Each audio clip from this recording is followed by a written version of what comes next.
when we're looking at qualifying acids, we want to be able to determine a relative strength of two acids without knowing their pKa values. So we're going to compare their stabilities of the conjugate bases. Let's jump into A first, the type of atom carrying the charge. We'll just bring up this guy, butane, versus propanol. Relatively the same size. The only difference here is hydrogen attached to carbon and hydrogen attached to oxygen. So in order to compare REO with the A, in order to compare anything in this qualifying of acidity, we need to draw the conjugate bases. So draw the conjugate bases right here. Imagine if that proton was pulled off, the lone pair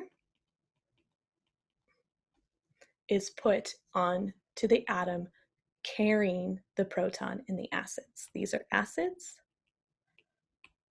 These are conjugate bases.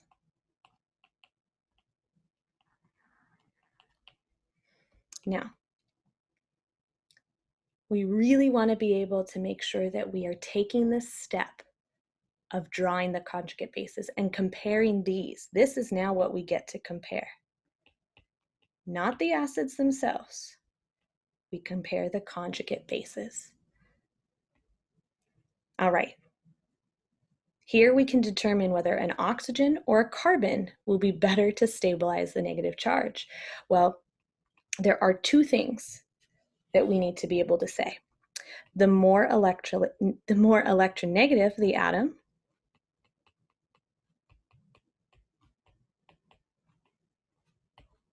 the more stable the negative charge.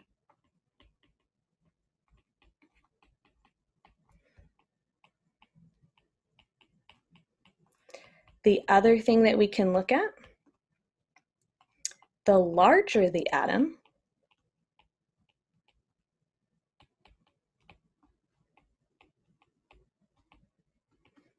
the more stable the negative charge. These two concepts are important to be able to use together, right? But one thing I want us to remember, going across the periodic table from left to right, carbon, nitrogen, oxygen, fluorine, size changes a little, but electronegativity changes more. So across the periodic table of the elements, we would look at the electronegativity. The further we are to the right, the more electronegative, so therefore the more stable a conjugate base would be. But the larger the atom, when do we change size the most? Going down a group on the periodic table is when we actually increase the size. And the electronegativity changes a little bit, but not a whole heck of a lot. So when we go down a group, fluorine, chlorine, bromine, iodine is so huge. So when we think about the size factor, we go down a group. When we think about the electronegativity factor, we're going across a row. Here in this example, it's across a row. Carbon is further to the left. Oxygen is further to the right on the periodic table. More electronegative. So oxygen holds that negative charge better, more stable. It wanted that. So therefore, what we got to be able to think about is this conjugate base is more stable. The original acid, therefore, is a stronger acid. OH in propanol. Stronger acid because it yields the more stable conjugate base. Butane is what we would call the weaker acid. So which one should have the lower pKa? Stronger the acid, the lower pKa. Weaker acid, higher pKa. I'm trying to get all of the different types of things that we can talk about in comparing these two. Notice I didn't memorize any numbers. All I'm doing is looking at the trend, electronegativity or size, in this case it's electronegativity, and then being able to talk a little bit about the acids based off of their conjugate bases, and that's stability. Excellent. Let's move on to resonance. Resonance, we know, is a stabilizing effect. It spreads out electron density across multiple atoms. It can spread out a negative charge. So, ethanol versus acetic acid. Biggest difference here is the idea that when we compare these two again, let's go ahead and draw their conjugate bases. Put in oxygen's lone pairs. See, I'm already getting lazy with those. Don't get lazy, Lauren.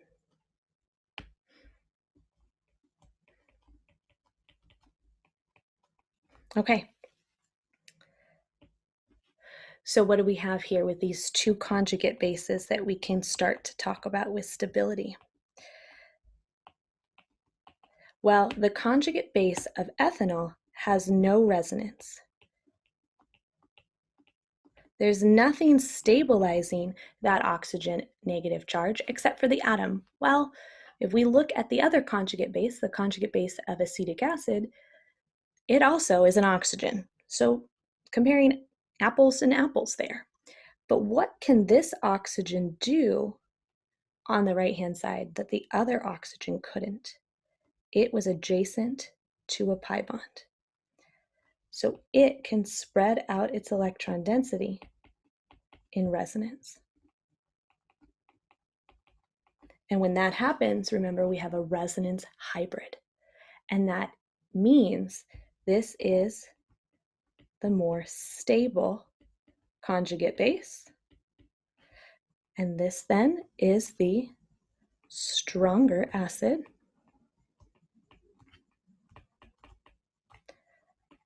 Or lower pKa. Excellent. So resonance in the conjugate base is a stabilizing effect for that conjugate base. And therefore, if a conjugate base has resonance, its acid must be very, very strong, very reactive. All right. Induction, the I. Induction can also stabilize a formal negative charge by spreading it out, but induction is a little bit different than resonance. Resonance is an actual delocalization of an electron, right, around a molecule, multiple atoms. Now, electron withdrawing atoms or groups can inductively withdraw electron density from their surroundings and stabilize the negative charge. I like to think about this as aromatherapy. Now, if we were in a classroom together, I would always pull out a candle and just say, hey, here's a nice lavender scented candle. I'm going to light it and I'm going to spread out the scent of this candle to you, the rest of the atoms in the molecule of our classroom. Now, I'm not giving you my candle, but I'm spreading out some electron density towards you, and that is induction. If I were to hand you the candle, that's resonance. That's extremely powerful. That's, ooh, damn, you got my candle. But I'm not doing that in induction. I'm not actually moving any electrons. What I'm doing is just being able to spread out some electron density because I have electron withdrawing atoms. What are electron withdrawing atoms? Atoms that are electronegative.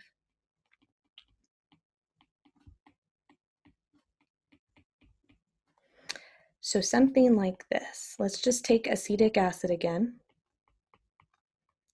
and let's compare it to this version,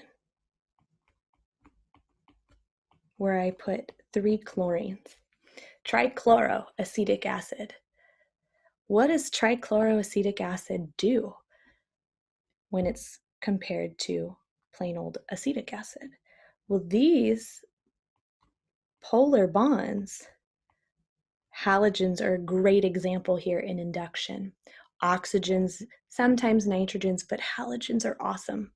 They are pulling electron density away from that proton side, making the molecule polar. That doesn't happen with acetic acid. There's no induction or no extra induction right there. So nothing is helping make that hydrogen look more delta positive. Remember, we want it to react like a proton. We want it to be electron deficient. And so therefore, the chlorines here make that OH more reactive. They're not taking electrons in resonance. They are just giving a little tug of war on the polarity of the molecule. Now, why that happens is because the electron groups can actually pull the electron density away. So let's just kind of make this a little smaller. Those electron groups, if I were to react and draw the conjugate base,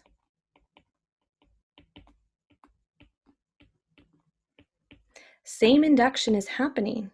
Boop, boop, boop, boop, boop, boop, boop. All of these are trying to pull the electron density. Now look, opposites. We are trying to pull the electron density away from that negative charge, that formal charge of -1. That's helpful. It's not as helpful as resonance. That's why R comes before I in REO. But induction is still extremely helpful. Now we can look at pKa values just to be able to confirm that. There's acetic acid's pKa of 4.75. You put 1 chlorine on it, you drop it down to 2.87. That's almost a pKa change of 2. Again, about 100 times more reactive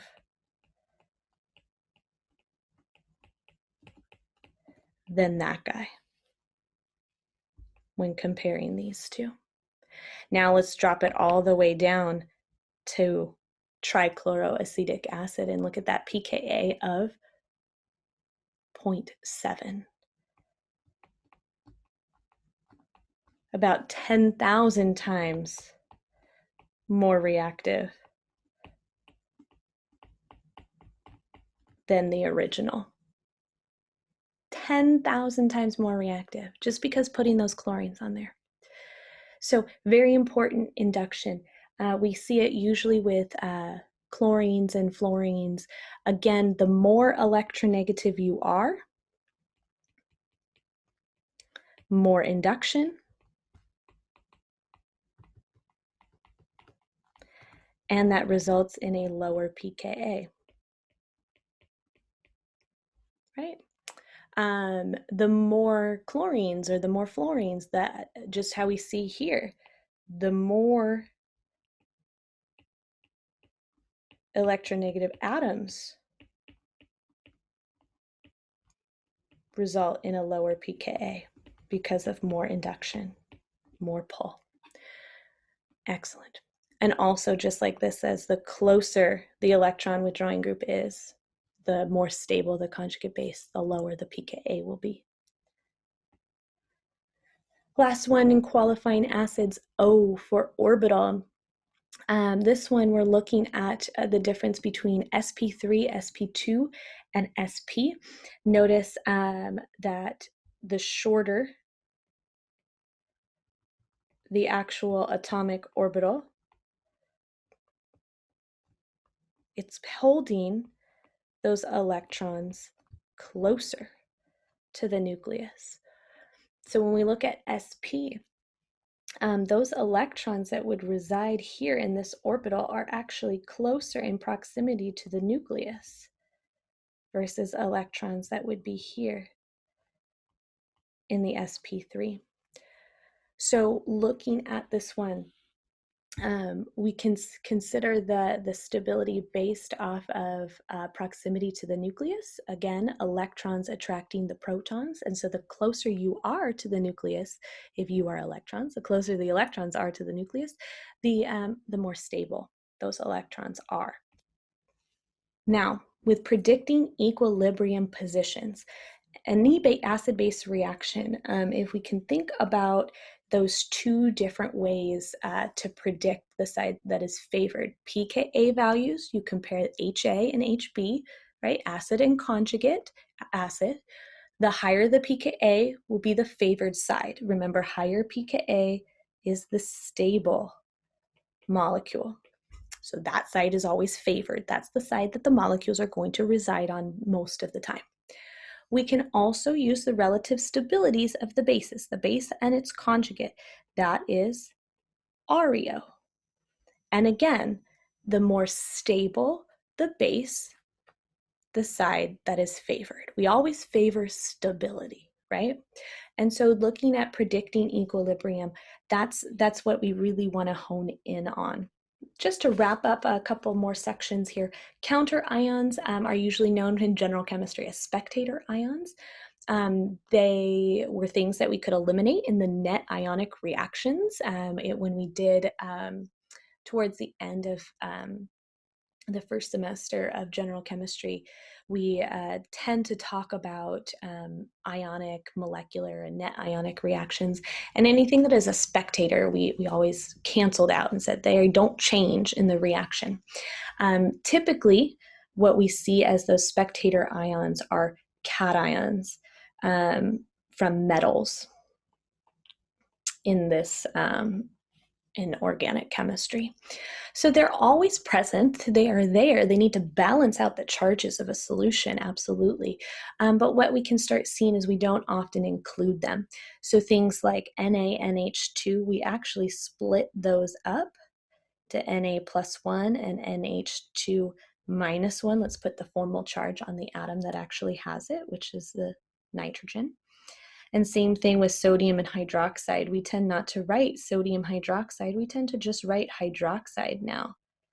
Again, we'll put the negative charge on the actual atom, put the formal charge there, not the overall one.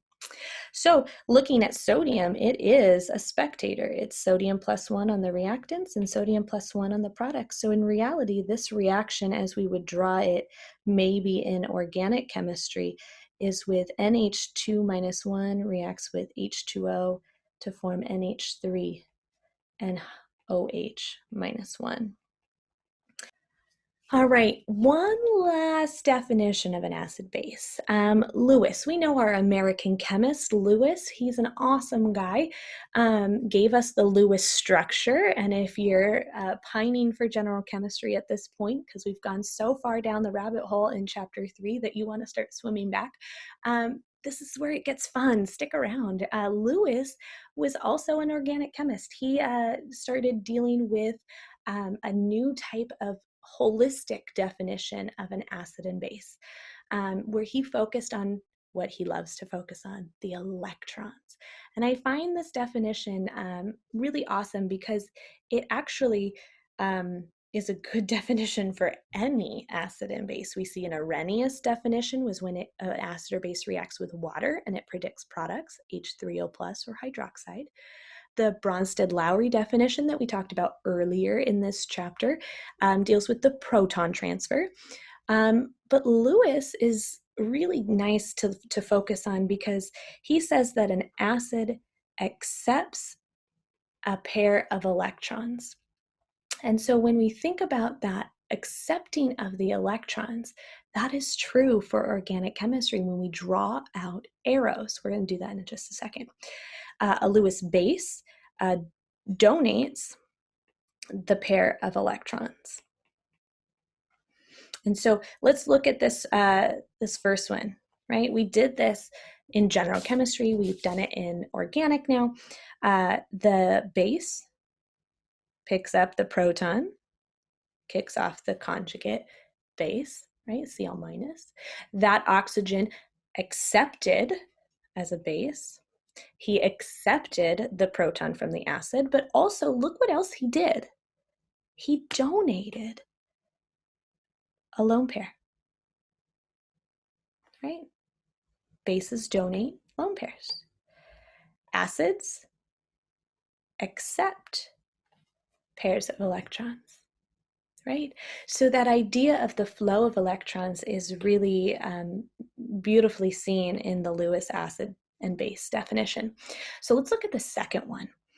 This second one does not follow Bronsted-Lowry acid base. It doesn't even follow our Arrhenius definition. This is a weird one, but this is an acid-base reaction. It's a Lewis acid-base reaction. When we look, what happened is we made this new bond between oxygen and boron. Boron accepted the electrons. Oxygen donated some electrons. Oxygen donates electrons and boron accepts them. Big difference. It's not a proton transfer anymore. This type of acid-base reaction for Lewis acid-base reactions is looking at just the flow of electrons. So here we have a Lewis base and a Lewis acid.